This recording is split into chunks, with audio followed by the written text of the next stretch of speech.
First test flight. Come back, buddy, come back. Oh my gosh. Oh, wow. Woo. Hey everybody, welcome back to RC with Adam. My name is Adam, and this is the Micro 3-channel T-28 from MinimumRC, a company that specializes in making tiny little airplanes like this one. They sent this kit to me for review, so that's what we're gonna do today. As usual, I hate wasting your time, so let me give you the bottom line up front. I would recommend this kit for someone who is already into building and flying airplanes and they wanna get into something really small. I would not recommend it for a complete beginner because it is a kit and you do kind of need to know what you're doing, although the instructions are pretty good and it does handle a crash pretty well, but you still need to know what you're doing when you're building. And I think it's not going to be the best to have immediate success as a beginner. That said, I had a lot of fun building and flying this kit. It took me about 3 hours to build. And at times it was kind of challenging because this is sort of a new experience for me, working with just such a small scale of things and the lightweight and just kind of the form factor. So it was challenging, but I had fun doing it. Really, my only gripes about this is that I felt like the instructions could have been a little bit more detailed and specific at times, because, I mean, even though I've built planes and stuff before, building this type of thing was a little different, and so it's kind of new to me. And so if you were a beginner with even less experience trying to build this, it could get very confusing. Also, the included 260 milliamp hour battery was just too large for my liking, and really I kind of think for this type of plane, because it's so lightweight and so small, you need to keep the battery really light. So I did swap out the battery with a 150 milliamp hour LiPo that I had, and I got a lot better performance out of it. I did think that it would be slower because of the lightweight design of it, but it is actually kind of fast, but I was able to fly it in the backyard still. After I swapped out to the smaller battery and changed the battery location to the bottom of the airplane, and did a little bit of trimming for the P factor, kind of, or the torque of the motor, it really tracked pretty nicely, and if I had a larger space to fly in, I think I'd be able to really play around with it a lot more and, you know, kind of do longer runs. I had to do kind of tight turns, which is not the best for this thing. It also self-leveled quite well, especially with the weight of the battery towards the bottom of the airplane. And I will say, totally my fault, I did not really take the time to adjust the servo controls with my transmitter and put in Expo and get them just right. So it is a little squirrely at times, kind of twitchy, a little jerky, but part of that is just my inexperience with this particular model. I think that's just me. I think somebody with more experience flying these types of things would fly it much better. Also, I was not able to do any aerobatics, partially due to the lack of power on the mode, also because I had the battery so far forward. So I think if I got the balance a little bit better, and when I was able to kind of get into like a dive, I could maybe do a loop. That said, here's what it was like to build this kit and fly it for the first time.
Wow, that's actually pretty good.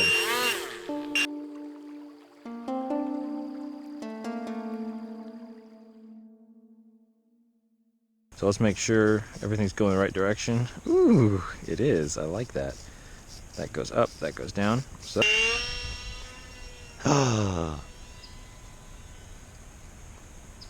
come back, buddy, come back. Oh my gosh. Oh, wow. Woo! Okay, it flies. But it doesn't fly very well. It was like all woo, woo, woo, woo. Okay, hey, it landed on its feet, and we didn't lose any wheels yet. So maybe I should move the battery back a little bit more. Maybe I should do that. Round 2, test flight 2. Oh wow, that's much better. Oh dang, that's a fast little dude. Oh. Okay. A little hard to control. It definitely wants to fly pretty fast. But it was better though.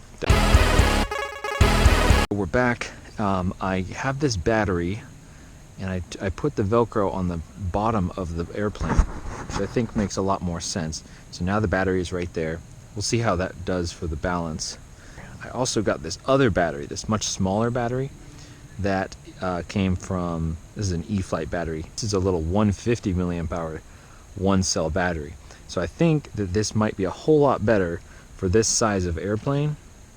Look at that, look at the size difference. I didn't weigh it, I didn't weigh the two batteries, but this one is going to be much lighter.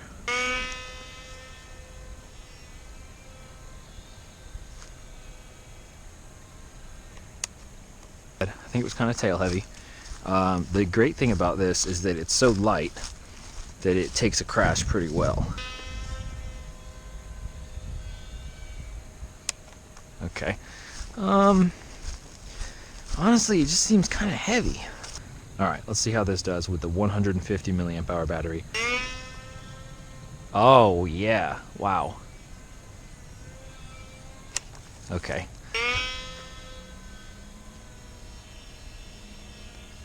Oh, yeah. Well, hang on. Yeah, barely. Okay. Oh, no.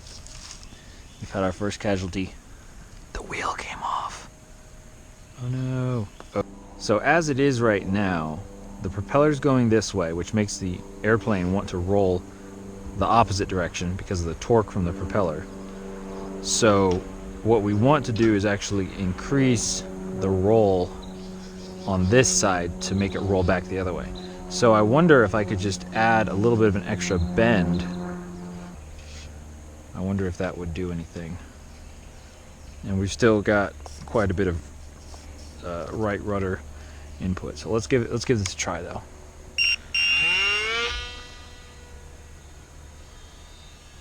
Oh yeah, I think that works pretty well. Oh yeah, that works pretty darn well, I think. Now let's try going to the left though.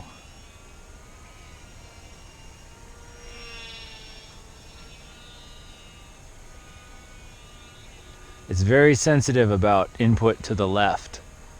If you give it rudder input to the left.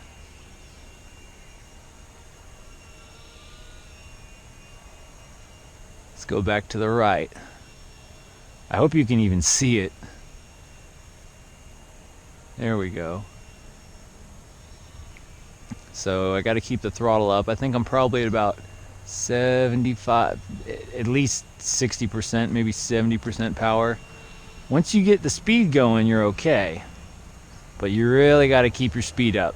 I think it just stalls pretty easily. So really, I would say definitely not a beginner kind of airplane, because it's just not controllable enough right away.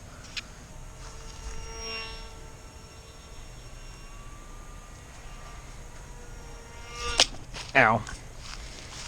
Okay, Well, I crashed it into myself, so I feel pretty good about that. I don't get to do that too often. And once you get the balance right, it flies pretty well. It's just like you need very small inputs on the elevator to make it move. And I haven't really set up any expo or anything like that, so I'm just kind of figuring out how much input I need to add, and just doing like very small little jumps, which is maybe not the best way of doing it.